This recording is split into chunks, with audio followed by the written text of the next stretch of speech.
For me, it's heartbreaking because it's like I see it firsthand. Um, Personally, if you're my friend, I will call it out and I will end a friendship because, I do not allow that kind of behavior around me because, who your friends are is who you are. And um, like what they do will rub off on you. And then one day you won't recognize yourself. But so I feel like, yeah, you can, it's thievery, it's grifting. Yeah. I would say forgive yourself. Um, we there's a lot of us who have been a part of this. I've been a part of this. I've fallen prey to it on a number of occasions, and you know what happens? I always have to go back to the drawing board and ask myself, what happened? How did I get here? Why do I keep allowing myself to get here? What is it that I'm missing that keeps this cycle happening over and over and over again? And once you do the work and you start, don't avoid it, face it straight up, own up to your part, own up to what's happening. Once you start doing the work and you start practicing and you start actually doing the things necessary to not do this again, it's going to be rough. It ain't going to happen overnight. Ain't no way you're going to recover from that in 1 day or 1 week.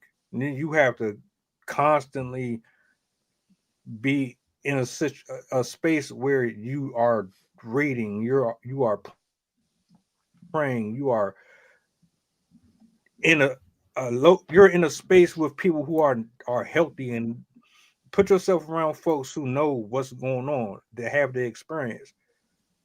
You don't want to isolate yourself. You might want to. You don't want to be around people like that because you don't trust nobody at some point. But uh, that's Right. just my 2 cents on it. There, go ahead, Anna. I'll go after you. Sorry. So with me, I really agree with Mel. Keeping yourself accountable to, even if they had 99% of, whatever that went wrong or whatever that had happened, you still have a part to play in it. And even if it's that 1%, you have to own up to the 1%, reassess everything. Having those healthy friends around you is, personally for me, it helped tremendously. If somebody can afford counseling, therapy, highly recommend it, because I realized that when a person gets into the state of like this cognitive dissonance and this denial, you do need somebody to really like walk you through like the different emotions, feelings, different steps, and realizing, sorry, you just were played, and then just accepting that. And it's a day-to-day process. So um, that's kind of just where I stand on it, that I believe it's really important to surround yourself with healthy people, um, that are also seeking to have like healthy relationships and friendships. So Two things I want to address in the comments.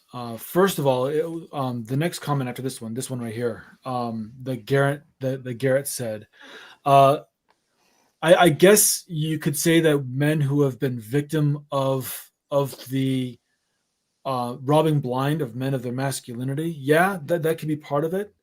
Another part of it um, is the other side. It's the red pill, the MGTOW movements that have come about because of the the inequity that has been created between men and women. And these are also these could also be considered reactions to emotional grifting, the grifting of relationships.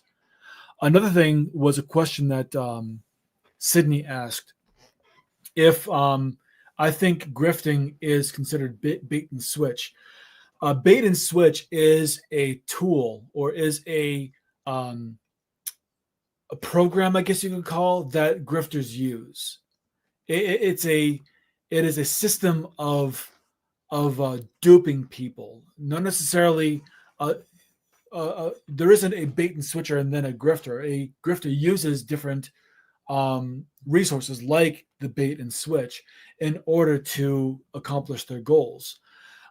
There are many things that people can use. In fact, the CIA has many names for them because they've used them themselves in many different operations that they've done. So, some of them I know about, some of them I don't. But yeah, there's a jack in a box is considered a type of bait and switch, which is considered a type of grift, where you. And this is actually on a show that I saw recently called The Agency. See it on Paramount Plus. Another drop. But there was this one point where the CIA had created the situation where someone was believed that their visa for being in the UK was up, and they're going to be sent back home to Africa, and they had to go see the dean of this organization in order to clear this up. Well, turns out that the university was complicit because they had the sanction of the UK government and the CIA to run this operation. So once she got to where she was supposed to go, she thought she was missing a meeting with the dean. He said, "Excuse me," and the agent came out. Classic bait and switch. It's called a jack in the box, where you wind someone up to believe that they're going to be getting something else, and then pop goes the weasel. So these kinds of different strategies are often used, and yeah, a lot of them can be deduced to certain things, like bait and switch.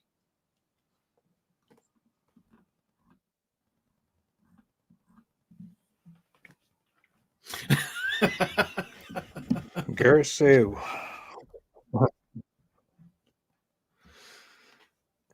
yeah. Actually, can I answer one of his things he said? It was about having a healthy fear of living and dying alone.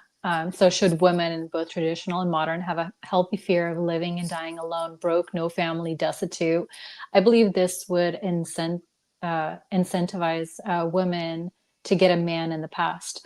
Okay, so I know he's throwing in a lot of biblical terms and ideologies into this, but in actual scripture it does say that if a woman is alone, that she would just dedicate herself to the work of the Lord.